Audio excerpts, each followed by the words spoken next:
Expansion. So Rick Damelian, I mean, I want to just bring him up because Yeah. when I was growing up as a young hustler, up to no good, late 90s, early 2000s, gangsters paradise in Yeah. Sydney, prior to September 11 and everything kind of real tightening up and whatever. Damelian was like Damelian was the point. Damelian, in the yeah. game. Rick And Damelian was, and obviously everyone remembers that the Raris and everything on Parramatta Road and Yeah. driving past there, and it was like Rick Damelian, you Yeah. know? So he had that wow factor. So to take out Damelian was like, it was massive. For Yeah. us, it was the be all and end all. Yeah. Yeah, So, yeah. you know, people would come and I'd make it clear to the staff, anyone mentions Rick Damelian, yeah, they got to speak to me. Yeah. And it was war. Yeah. But mate, we learned so much from that Yeah. operation. Like, yeah, you know, little things like you wouldn't see a Rick Damelian car with black and yellow number plates.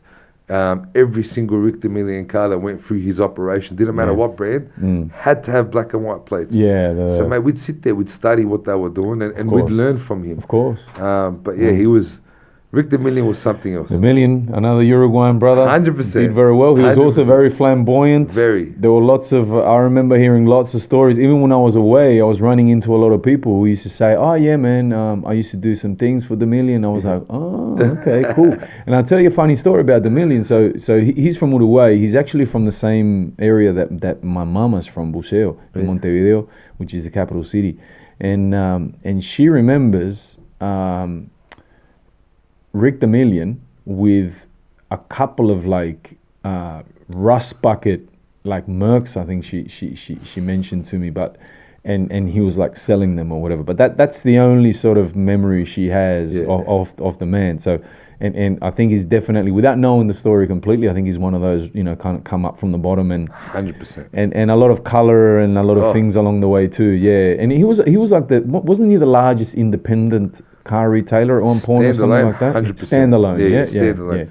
Yeah. So he was, there was no partners. His own money. It was and his all own that. money. Yeah. And he had that respect. Uh-huh. Very, very outspoken. Yeah. I had the pleasure of being overseas with him on 2 occasions. Okay, I cool. was in Japan with him. Uh-huh. I was in. We had in 2007. We won. There was a dealer incentive where the top dealers got to go to. It was called the Great Race.